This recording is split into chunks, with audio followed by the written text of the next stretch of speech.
أعوذ بالله من الشيطان الرجيم بسم الله الرحمن الرحيم السلام علیکم ورحمۃ اللہ وبرکاتہ۔ بسم اللہ الرحمن الرحیم۔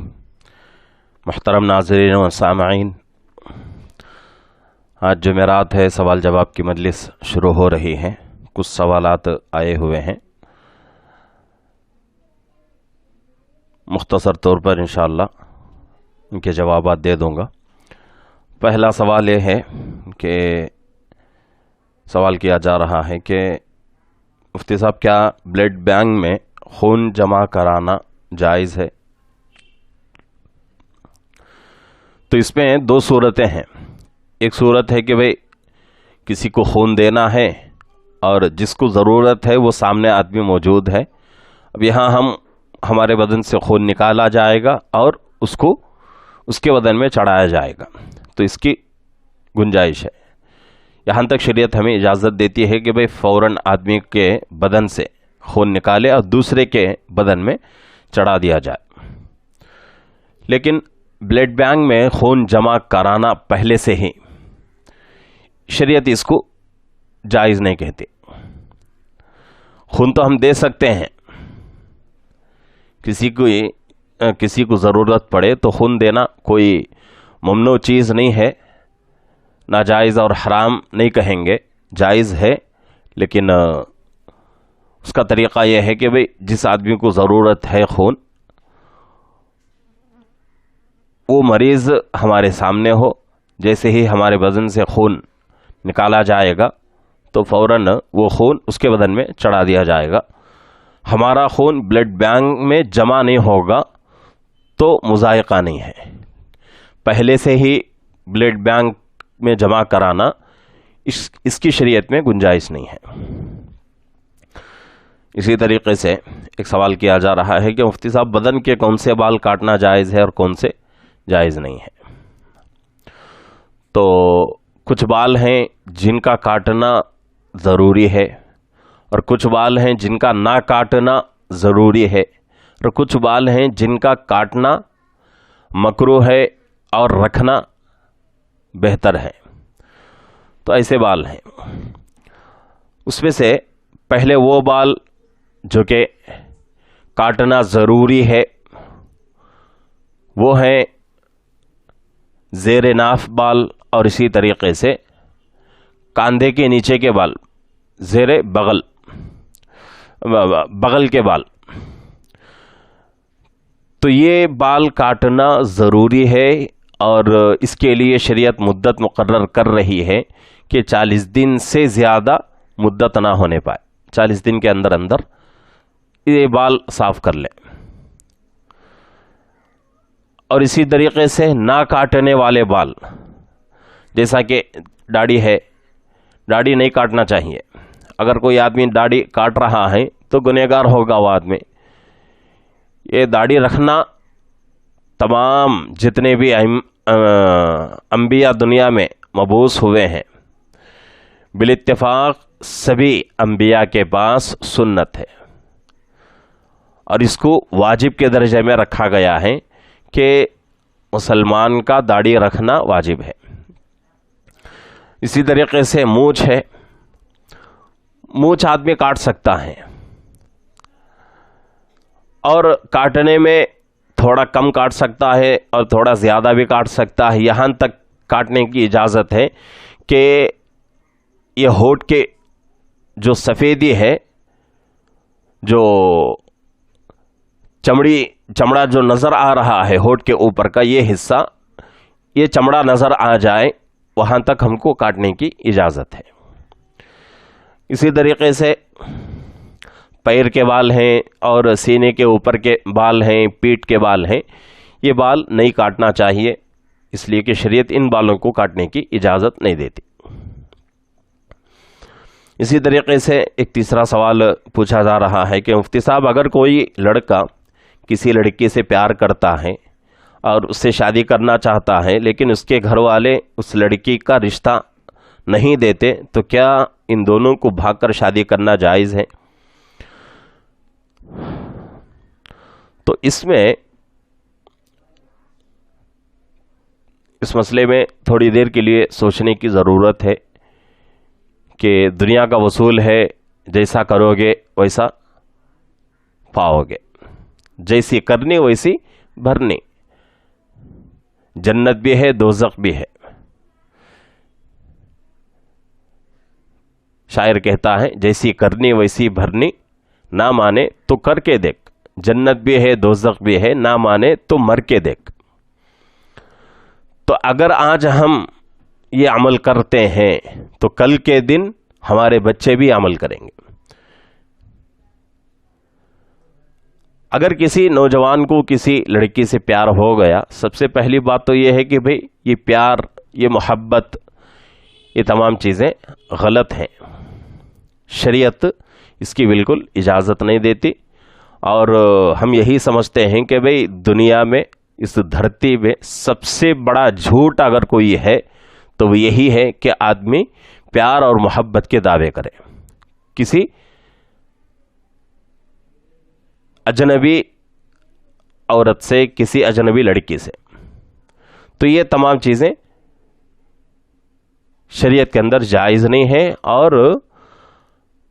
کوئی بھی لڑکا ہو کوئی بھی لڑکی ہو، دونوں آپس میں پیار کرتے ہیں، محبت کرتے ہیں، تو وہ صرف اور صرف خواہشات کی وجہ سے، نفسانی خواہشات پورا کرنے کے لیے ہی وہ عمل ہوتا ہے۔ تو یہاں یہ مسئلہ پوچھا گیا ہے، تو اس کا آسان سا جواب یہ ہے کہ بھئی جیسا آج ہم کریں گے ہمارے بچے کل کے دن ویسا ہی کریں گے۔ آج اگر ہم اپنے ماں باپ کو ناراض کر کے بھاگ کر، کسی لڑکی کو بھگا کر ہم شادی کر رہے ہیں، نکاح کر رہے ہیں، تو کل کے دن ہمارے بچے، ہماری بچیاں بھاگ کر شادی کریں گے ہماری مرضی کے خلاف۔ یہ تمام چیزیں قرض رہتی ہیں انسان کے ذمے، تو اس لیے بہتر ہے اگر بھاگ کر شادی کر لیے، سوچنے کی بات ہے کہ بھئی کل کے دن والدین کو، ماں باپ کو، بھائی بہن کو، رشتہ داروں کو کیا منہ دکھائیں گے، لڑکا ہو یا لڑکی، کیا منہ دکھائیں گے۔ پیدا ہونے والے بچے وہ اگر سوال کر لیں کہ ہمارے نانا نانی کہاں ہیں، ہمارے ماموں خالہ کہاں ہیں، تو کیا جواب دیں گے آپ؟ تو اس لیے بہتر ہے کہ یہ چیز زندگی سے، اس چیز کو دور رکھیں۔ اگر کسی سے پیار ہو گیا ہے تو ماں باپ تک پہنچے، اگر وہ لوگ رشتہ دینے تیار ہیں تو رشتہ کر لیں، اگر تیار نہ ہو تو چھوڑ دیں۔ کوئی فرض نہیں ہے آپ کے اوپر کہ بھئی آپ کو اسی لڑکی سے شادی کرنا ہے، کہ آپ کے اوپر وہی آ گئی، کسی فرشتے نے آ کر کہا، کسی نبی نے آ کر کہا آپ کو اسی لڑکی سے شادی کرنا ہے، فرض ہے، ایسا تو نہیں ہے۔ دنیا میں بہت ساری لڑکیاں ہیں،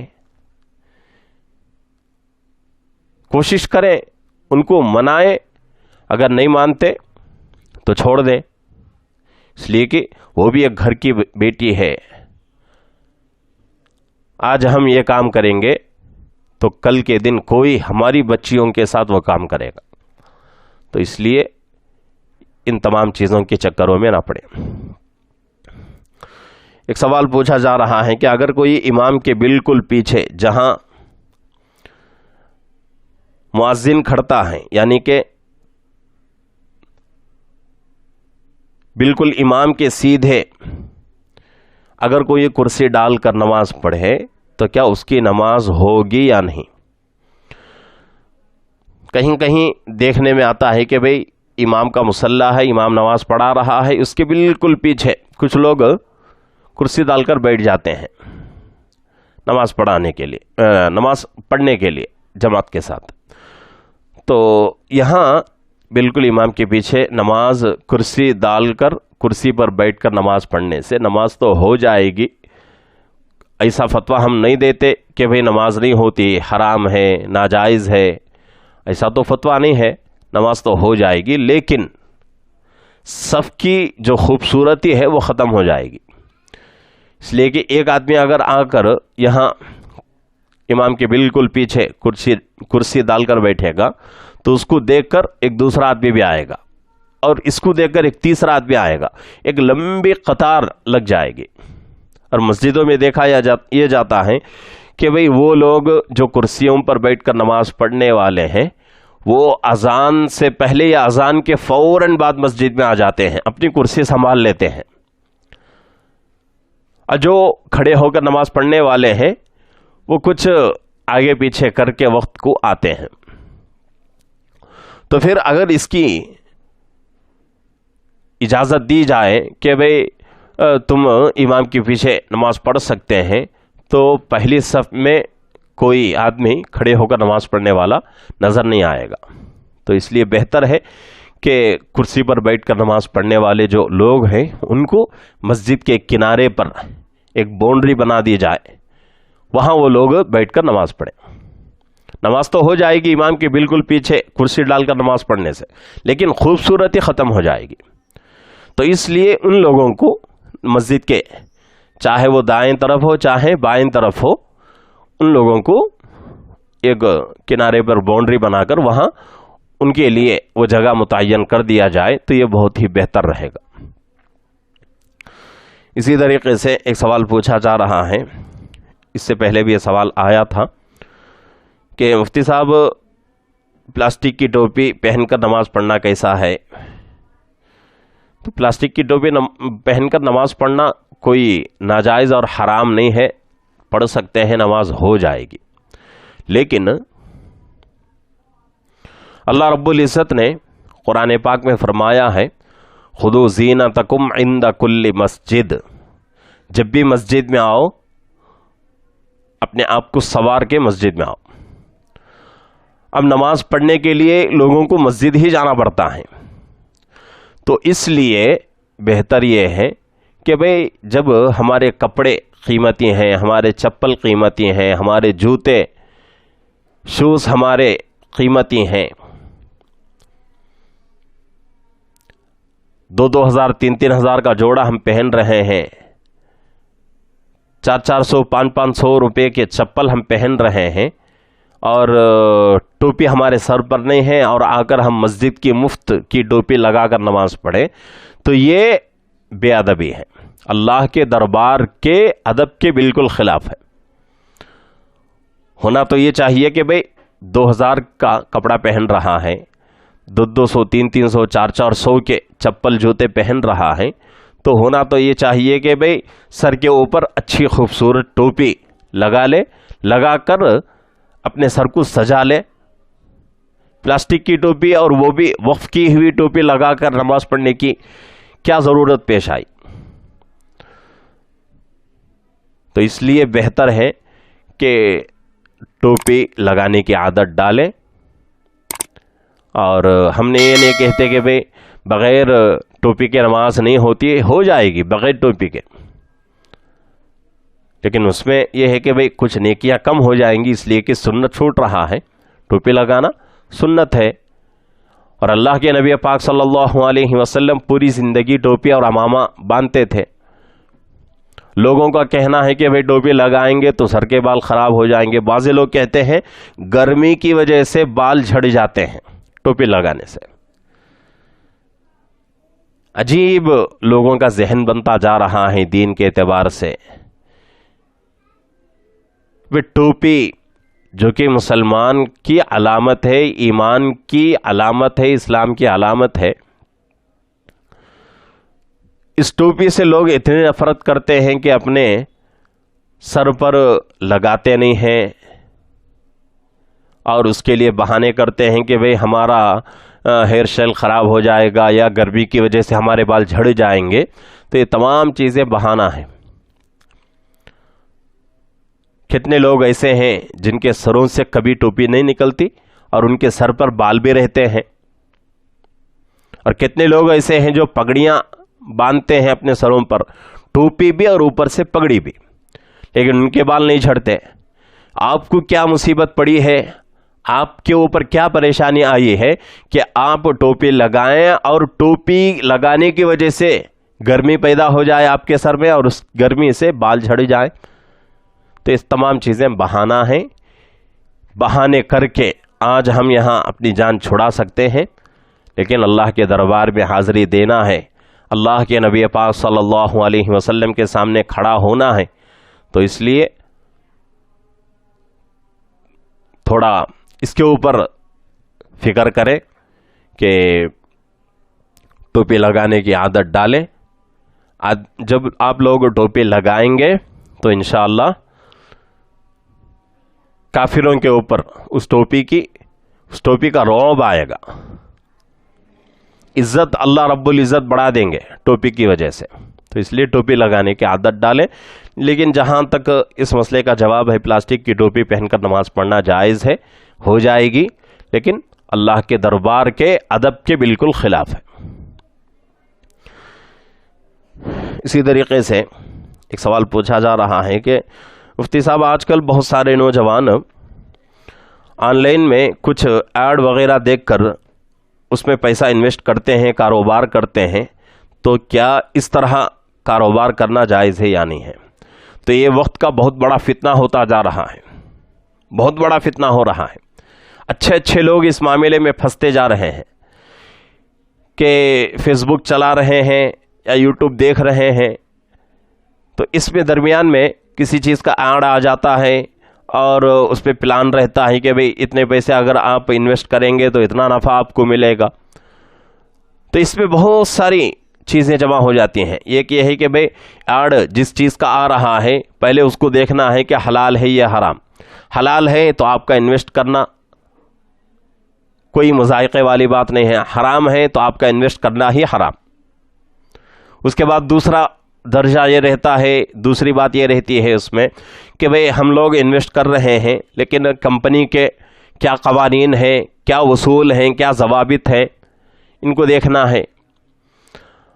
اور میں یہ سمجھتا ہوں کہ بھئی آج کل 99% جو آن لائن کمپنیوں میں بزنس ہو رہا ہے، لوگ پیسہ انویسٹ کر رہے ہیں، وہ تمام کی تمام ناجائز ہیں۔ اس وجہ سے ناجائز ہیں کہ بھئی بعضے فاسد شرائط آ جاتے ہیں جن کی وجہ سے معاملہ ختم ہو جاتا ہے، اور کچھ چیزیں ایسی ہوتی ہیں جیسا کہ سود ہے۔ سود کیا ہے کہ بھئی کمپنی کی طرف سے ایک ایڈ چلا دیا جاتا ہے اور کہا جاتا ہے کہ بھئی اتنے دنوں میں اتنا اگر آپ پیسہ انویسٹ کریں گے تو اتنا نفع آپ کو ملے گا۔ تو فائدہ یہاں جو مقرر کیا جا رہا ہے یہی سود ہے۔ فائدہ مقرر نہیں ہوگا کہ بھئی ہم 20-30 ہزار لگائیں گے اور ہر ہفتہ ہمیں 1000-1500 روپے اس انویسٹ کیے ہوئے کا فائدہ ہم کو ملے گا، تو یہ سود ہو جائے گا۔ اور جتنے بھی آن لائن جو بزنس کا سسٹم آج چل رہا ہے وہ پورا دھوکہ ہے۔ کتنے معاملات ایسے ہو رہے ہیں، اس کے باوجود بھی اگر ہم اس کے پیچھے پڑیں تو اس کو بے وقوفی ہی کہا جائے گا۔ اگر آپ کو اتنا ہی شوق ہے کمانے کا، حلال راستہ اختیار کریں، اور ہر وہ چیز جس میں غرر کا معاملہ ہو، یعنی کہ دھوکے کا معاملہ ہو یا ہوگا آئندہ چل کر، یا اس کا اندیشہ ہو، تو اس سے اپنے آپ کو بچائیں۔ کوئی آپ کو جو ہے پریشانی والی بات سامنا نہیں کرنا پڑے گا۔ تو اس لیے بہتر ہے کہ آن لائن جو سسٹم ہو رہا ہے آج کل، اس کو چھوڑیں، آف لائن تجارت کریں، اور اس تجارت کو بھی سود سے، رشوت سے، غرر سے بچائیں۔ اس سے انشاءاللہ آپ کی تجارت میں برکت رہے گی۔ اسی طریقے سے ایک سوال کیا جا رہا ہے کہ مفتی صاحب عشاء کی نماز کا وقت کب تک رہتا ہے؟ یہ بھی اس سے پہلے آ گیا تھا، پھر بھی ایک مرتبہ عرض کیے دیتا ہوں کہ بھئی عشاء کی نماز کا وقت بہت لمبا وقت ہے۔ کب سے شروع ہوگا؟ مغرب کا وقت جہاں ختم ہوگا وہاں سے عشاء کا وقت شروع ہو کر تہجد کا وقت ختم ہونے تک رہتا ہے۔ اس درمیان میں آپ کبھی بھی نماز پڑھ سکتے ہیں، لیکن بہتر اور افضل یہ ہے کہ عشاء کی فرض نماز سونے سے پہلے ادا کر لیں، سنت نفل وغیرہ پڑھ لے اور وطر تہجد میں پڑھیں، یہ سنت ہے۔ اگر آپ کو اس کے اوپر اطمینان نہیں ہے کہ بھئی اگر میں سو گیا تو تہجد میں اٹھ سکوں گا، تو آپ کے لیے افضل یہی ہے کہ سونے سے پہلے ہی وطر پڑھ کر سو جائیں۔ لیکن عشاء کا وقت مغرب کا وقت ختم ہوتے ہی شروع ہوگا اور تہجد کا وقت ختم ہونے تک عشاء کا وقت رہے گا۔ اسی طریقے سے ایک سوال کیا جا رہا ہے کہ کرسی پر نماز پڑھنے سے نماز ہوگی یا نہیں۔ یہ آج کل کا بہت بڑا یہ بھی مسئلہ فتنے کی شکل اختیار کرتا جا رہا ہے کہ بھئی کرسی پر نماز ہوگی یا نہیں۔ لوگ یہ نہیں سمجھتے کہ بھئی کرسی پر کب نماز پڑھنا ہے۔ کتنے لوگ آج ایسے ہیں جو کرسیوں کی زینت بنے ہوئے ہیں۔ کسی مسجد میں جائیں گے تو ہماری مسجدیں آج یہود و نصارہ کے معبد خانوں کی طرح معبد خانوں کے نظارے پیش کر رہے ہیں۔ ان لوگوں کے معبد خانوں میں کیا ہوتا ہے؟ کرسیوں پر بیٹھ کر عبادتیں ہوتی ہیں۔ آپ لوگ بھی دیکھے ہوں گے بہت سارے چرچوں میں، بہت سارے یہودیوں کے معبد خانوں میں کہ وہ لوگ کرسیوں پر بیٹھ کر عبادتیں وغیرہ کرتے ہیں۔ آج ہماری مسجدیں بھی اسی کا نظارہ پیش کر رہے ہیں۔ تو کرسی پر بیٹھ کر نماز پڑھنا جائز ہے، کوئی ناجائز اور حرام نہیں ہے، لیکن ایسی مجبوری ہو آدمی کی۔ لیکن اس کے لیے شرط یہ ہے کہ کرسی کیسی ہو، جو کہ آج کل چل رہی ہیں کرسیاں کہ بیٹھنے کے لیے بھی اور سجدہ کرنے کے لیے بھی ہوتا ہے۔ تو جو کرسی ایسی ہوتی ہے، یعنی کہ ایک لکڑی کا تختہ بنا دیا جاتا ہے سامنے، لوگ اس کے اوپر سجدہ کرتے ہیں، جیسے کہ یہ ٹیبل ہے، ٹیبل کی طرح اس کے اوپر سجدہ کرتے ہیں۔ تو اس طرح کرنے سے نماز ہماری نہیں ہوگی۔ کرسی پر بیٹھ کر نماز پڑھیں اور سجدہ اشارے سے کریں۔ کرسی جیسا کہ میں بیٹھا ہوں، نماز پڑھ لیا، رکوع ہو گیا، اور سجدہ کیا کریں؟ اشارے سے سجدہ کر لیں۔ سادی کرسی، اس میں نماز ہو جائے گی۔ لیکن وہ کرسی جس میں سجدہ کرنے کے لیے تختہ بنا ہوا رہتا ہے، اس پر سجدہ کرنا، یہ اس سے نماز ہماری فاسد ہو جائے گی۔ اسی طریقے سے ایک سوال کیا جا رہا ہے کہ مفتی صاحب، کسی مسجد میں تعمیری کام چل رہا ہو اور اس وقت مسجد کے کرنٹ کے علاوہ ڈائریکٹ کرنٹ کے کھمبے سے، یعنی کہ بجلی کے کھمبے سے کرنٹ استعمال کرنا کیسا ہے؟ شریعت میں اس کی بالکل اجازت نہیں ہے، اس لیے کہ حکومت کے طرف سے ہر عمارت کے لیے ایک میٹر دیا جاتا ہے، اور اس میٹر سے حساب بنتا ہے کہ بھئی کرنٹ کتنا استعمال ہو رہا ہے، چاہے مسجد ہو، چاہے مدرسہ ہو، چاہے گھر ہو، چاہے اور کوئی عمارت ہو۔ مسجد کے لیے، مدرسے کے لیے، گھر کے لیے، کسی چیز کے لیے اس کی اجازت نہیں ہے۔ اور اس میں ایک سوچنے کی بات یہ ہے کہ بھئی یہ حکومت کی ملکیت ہے، لیکن اصل ملکیت صرف حکومت نہیں بلکہ پوری انسانیت اس کی ملکیت ہے۔ اگر حکومت آپ کو معاف کر دے تب بھی یہ گناہ آپ کا معاف نہیں ہوگا، یہ حقوق العباد میں آئے گا۔ اس لیے کہ کرنٹ جو ہے وہ صرف حکومت کی ملکیت نہیں ہے، بلکہ حکومت کے ماتحت جتنے لوگ رہتے ہیں ملک میں ان تمام لوگوں کی ملکیت ہے۔ آپ کو ان تمام لوگوں کے پاس جا کر اپنا حق معاف کرانا ہے۔ کس کس کے پاس جا کر آپ اپنا حق معاف کرائیں گے؟ آج یہاں کتنے ہی مساجد ہمارے ایسے ہیں کہ بھئی 1000-2000 بچانے کے لیے اتنا بڑا وبال سر پہ اٹھا رہے ہیں، تعمیری کام چل رہا ہو یا پھر ایسے ہی 2 لین رہتی ہے مسجدوں کی۔ کیا کرتے ہیں وہ لوگ؟ ایک لائن سے جہاں میٹر سے آتا ہے کرنٹ، اس سے ایک دو فین، ایک دو تین لائٹ وغیرہ چلاتے ہیں اور اس سے 500-600 روپے بل آتا ہے اس کا، وہ بھر دیتے ہیں. لیکن ایک دوسری لائن جو کہ چوری کی ہوتی ہے وہ لائن لیتے ہیں، اس سے بہت سارا کام ہوتا رہتا ہے. تو یہ جائز نہیں ہے. کتنا بھی آپ بہانہ بنا لیں، ہیلے بنا لیں، لیکن جائز نہیں ہے. حکومت کا ہر پائی پوری قوم کا، پوری انسانیت کا اس کے اوپر حق رہتا ہے. آپ کو پوری انسانیت کے پاس جا کر اس کو معاف کرانا پڑے گا. اسی طریقے سے ایک ساتھی سوال کر رہے ہیں کہ مفتی صاحب کیا لڑکیاں لڑکوں جیسا کپڑا پہن سکتی ہیں یا نہیں؟ اللہ کے نبی پاک صلی اللہ علیہ وسلم نے حدیث میں لعنت فرمائی ہے ان مردوں کے لیے جو کہ عورتوں کی مشابہت اختیار کرتے ہیں، ان عورتوں کے لیے جو مردوں کی مشابہت اختیار کرتے ہیں. تو دونوں کے اوپر لعنت فرمائی ہے. تو آج اگر کوئی مرد عورت کے جیسا کپڑا استعمال کرتا ہے تو اس کے اوپر لعنت. اگر کوئی عورت مرد کے جیسا کپڑا استعمال کرتی ہے تو اس کے اوپر بھی اللہ کے نبی کی لعنت ہے. تو اس سے صاف پتہ چلتا ہے کہ لڑکیوں کا لڑکوں کے جیسا کپڑا استعمال کرنا بالکل جائز نہیں ہے، حرام. اسی طریقے سے ایک سوال کیا جا رہا ہے کہ مفتی صاحب اذان کے وقت پیشاب پاخانے کے لیے جانا کیسا ہے؟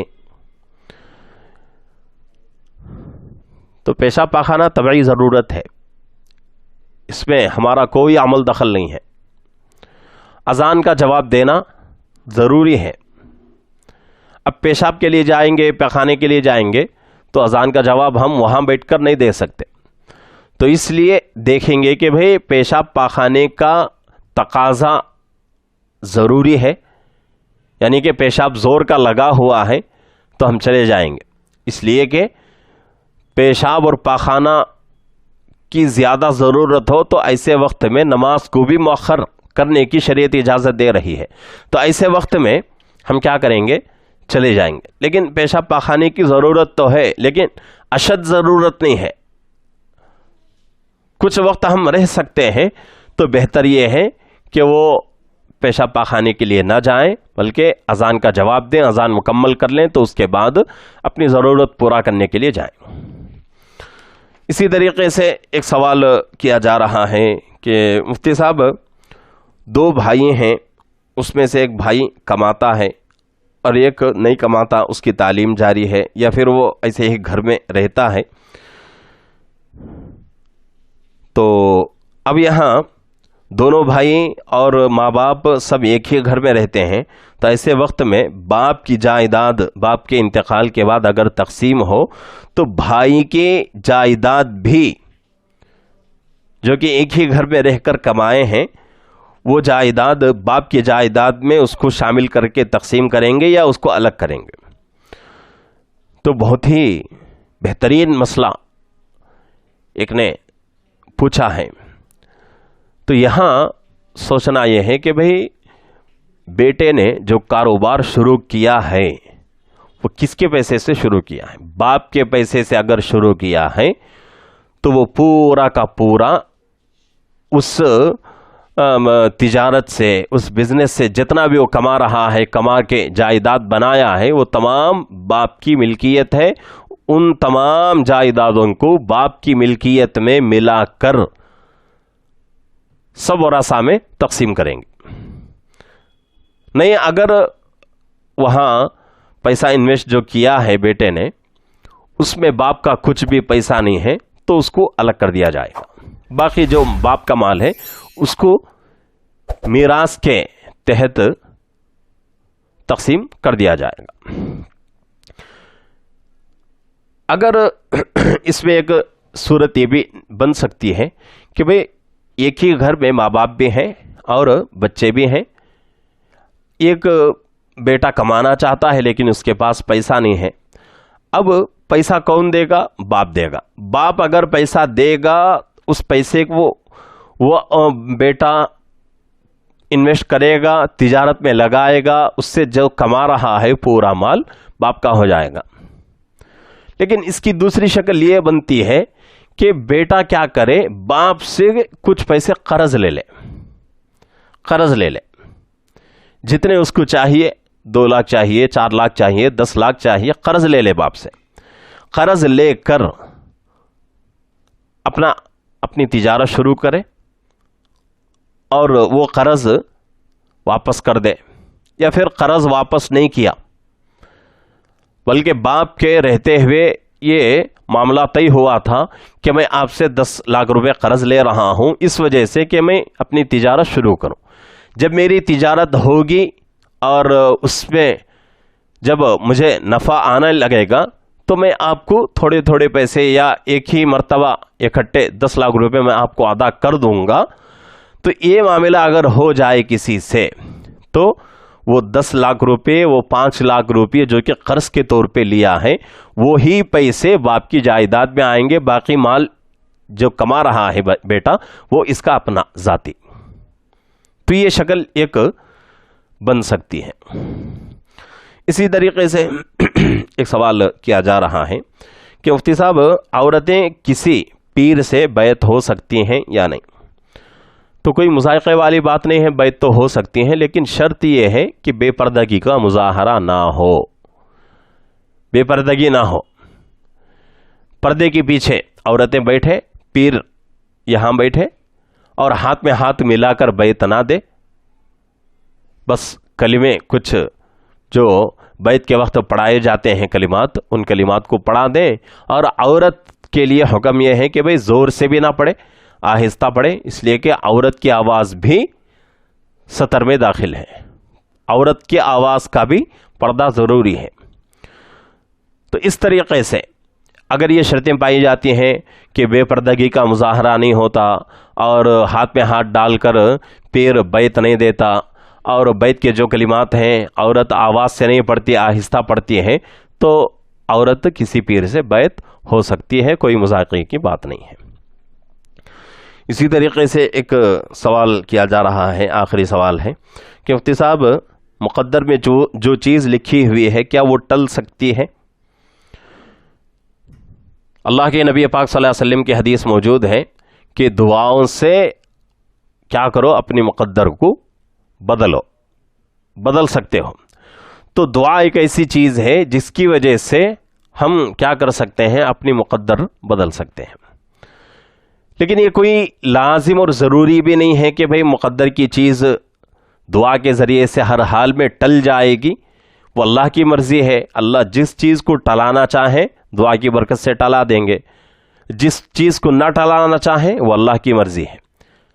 لیکن ایک شکل ہمارے پاس تو ہے کہ ہم دعا کے ذریعے سے اپنی مقدر کیا کر سکتے ہیں، بدل سکتے ہیں۔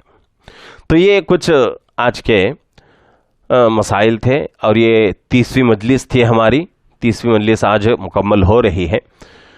تو آپ تمام سامعین سے، ناظرین سے گزارش ہے کہ بہت سارے مسائل آپ کے سامنے بھی ہیں، تو آپ ہر حال میں ہر مسئلے کے لیے اپنے مقامی علماء سے رابطہ کریں، یا پھر ہم سے بھی آپ رابطہ کر سکتے ہیں، انشاءاللہ آپ کو تسلی بخش جواب دیا جائے گا۔ اللہ رب العزت سے دعا ہے کہ اللہ رب العزت ہم تمام کو اپنا ہر مسئلہ قرآن اور سنت کے مطابق حل کرنے کی اللہ ہم سب کو توفیق عطا فرمائے، آمین۔ السلام علیکم ورحمۃ اللہ وبرکاتہ۔